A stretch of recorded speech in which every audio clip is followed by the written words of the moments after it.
দুই শ্রেণীর মানুষ তারা জাহান্নামের দিকে যাবে না, দুই শ্রেণীর মানুষ তারা নিকৃষ্ট হবে না। তাদেরকে যেমন উৎকৃষ্ট কইরা বানাইছেন, তাদেরকে যেমন সম্মান দিয়া বানাইছেন, তাদেরকে যেমন দামি কইরা বানাইছেন, সারা জীবন দামি থাকবে, মৃত্যুর আগেও দামি থাকবে, মৃত্যুর পরেও দামি থাকবে, মৃত্যুর পরে জান্নাতে থাকবে, মৃত্যুর পরে শান্তিতে থাকবে। তারা কারা?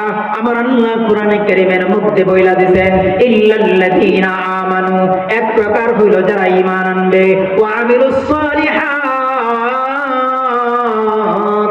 দুই নাম্বার হলো নেক কাজ করবে, ভালো কাজ করবে, নেক চরিত্র অর্জন করবে, ভালো চরিত্র অর্জন করবে, যেটা আমার নবী মায়ার নবী বিশ্ব নবী রাহমাতুল লিল আলামিন হাদিসের মধ্যে বলেছেন, ইন্নামা বুইসতু লিউতাম্মিমা মাকারিমাল আখলাক, আমি দুনিয়ার মধ্যে প্রেরিত হয়েছি মাকারিমে আখলাক প্রচার করার জন্য, সর্বোত্তম আখলাক প্রচার করার জন্য, সর্বোত্তম চরিত্র গঠন করার জন্য, সারা পৃথিবীর মানুষকে এক চরিত্রের মধ্যে আনার জন্য। সেই চরিত্রটা হলো কোরআনী চরিত্র। বলেন না সুবহানাল্লাহ।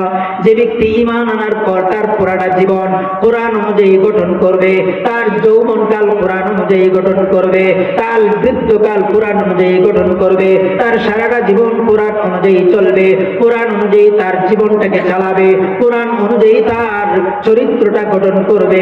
আমার আল্লাহ বলেন, ইল্লাল্লাযীনা আমানু ওয়া আমিলুস সালিহাত ফালাহুম আজরুন গায়রু মামনুন, তাদেরকে এত পরিমাণ নিয়ামত দেওয়া হবে যেই নিয়ামতের কোনো শেষ নাই।